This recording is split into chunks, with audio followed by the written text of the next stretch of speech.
I finally got to see Bullet Train. On paper, it's definitely not my kind of thing, but I had a really good time. Welcome to another movie review. Welcome back, or if you are new here, welcome. My name is Katrina and I make bookish content here on this channel every week and then movie reviews just like this one here at the weekend. All of my movie reviews are spoiler free and I will leave a playlist of my recent reviews linked up above.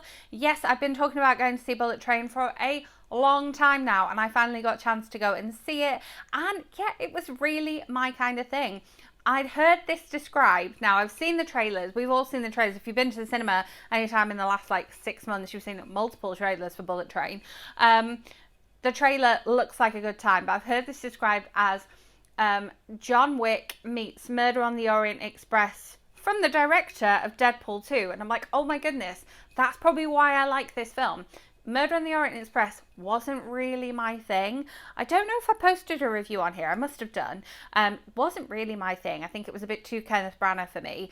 But Deadpool 2 was really my thing. And I like a bit of action in that sort of comedy style that is Deadpool, Thor, that kind of jam. And so I think that is why I like this one. So this one stars Brad Pitt.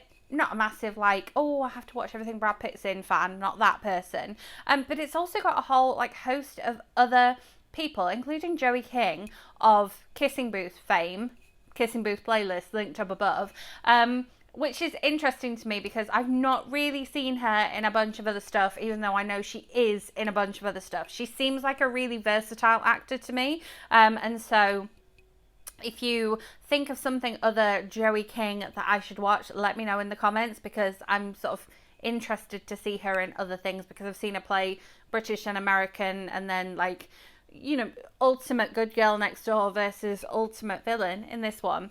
But this was like when you read a really good twisty thriller novel like a Lisa Jewell, like a C.L. Taylor, and you think you know someone and then a twist happens and you don't, and then you think you've got the hang of something else and a twist happens and then you don't, and then there's a reveal here and a reveal there, and then you don't trust anyone.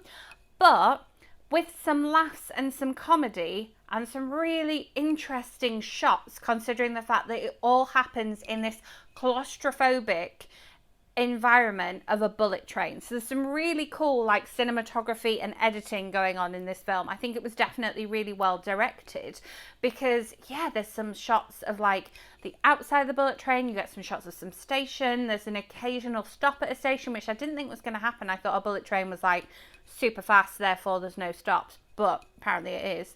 Obviously you've got the fact this is happening in Japan, and then yeah, the confinement of the bullet train itself. There's the different carriages, so we've got your different levels as you go around, and so each carriage almost has its own context of things that might happen in that carriage. And then you've got the bathrooms and the bar and the driver's section, and then the catering section. And so it's really interesting to have all these different environments but in this one general environment, and I think that's what gave it a level of excitement for me. It is a 2 hour 7-minute film, but given my thing that I don't like long films, it didn't feel that long because there was action happening all the time. But the fact that this action is balanced with comedy that made my incredibly full movie theatre laugh out loud on multiple occasions throughout the film. Not all the comedy is directed at the beginning, a bit like Thor. It goes throughout the film, and so people were laughing throughout the film. So even though it is very actiony and it is very fast paced, you've still got these moments to pause, take a step back. Let's have some comedy here. Let's have Brad Pitt being funny. Let's have Joey King being incredibly sarcastic. Now, there are so many people in this film, including the voice of Sandra Bullock throughout here. And then randomly, Channing Tatum. He's not in the trailer. I can't tell you what he does because it's a spoiler and we are spoiler free on this channel. But I don't know if he was even credited, because it being a 2 hour 7-minute film, when it finished at 10:30 on a school night, I had to go. But I don't know if he's even credited. And so it's interesting, the fact that we randomly had Channing Tatum in there. And again, Sandra Bullock has billing in it, but is mainly the voice of Sandra Bullock because she's on the phone the whole time. So yeah, that was interesting. The beginning of it is very like sort of atmospheric, like definitely feels like an action movie, and then we open up into this world with a bullet train, and it's like, oh right, okay, we're picking up the pace here, we're going more mainstream here.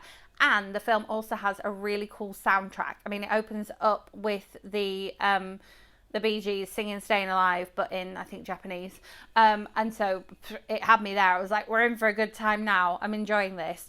I will say it is definitely a very violent film. There is a lot of violence in this film, and so it's definitely not for the faint-hearted there. A lot of violence. Sometimes, though, it is that, like, Laurel and Hardy slapstick type of violence, but with like weapons and things, so people do get hurt. But the slapstick type of violence is hard to sort of come to terms with out of the context of like, oh, it's just slapstick comedy. Like, no, this is slapstick violence providing comedy in an action film. It's a bit meta, but I really enjoyed it, and I kind of need that in my action films. This is why I like the Marvel movies, because they are so well written and directed, and so they have those comedy moments for me. They have those relationship building moments for me, rather than them being just action, action, action, which is why I don't watch a lot of other action films, like traditional action films. I've not seen John Wick, but yeah, I really enjoyed it. Should you pay your cinema going money to go and see this one? I think that this one represents good value for money, because it is a good length of film. It's not too long, but it's not short, so you're paying for something.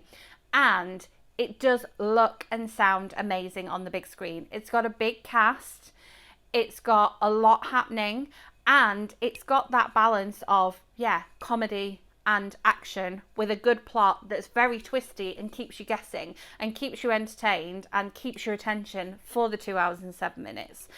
Then yeah, it's well directed, good cinematography, good editing, good music, and then you've got these like, yeah, shots of like nice wintry parts of Japan. It's exciting, it's different, and so my recommendation is, yes, you should pay your cinema going money to go and see this one, especially, you know, if you can get it on O2 priority like I did. It was great. So yeah, I really enjoyed this one, and I'm surprised that I did. I know that sounds weird given the fact that I went to go and see it, but I just wanted to go and see it after seeing the trailer like 10,000 times, and so I was like, what is this all about? What's going on here? So yeah, there you have it. As always, let me know in comments if there's something coming out that you would like me to go and watch at the cinema and bring you a review of here next week, or if there's a book to movie type of thing that you want me to read and watch and bring you my thoughts and comparisons here, do let me know in comments. If you enjoyed this video, give it a thumbs up and make sure you are subscribed so that you don't miss out on next week's movie review video, and hit that notification bell so that you get notified when I post my bookish content in the week. But with that being said, I will see you with my next video. Thanks for watching.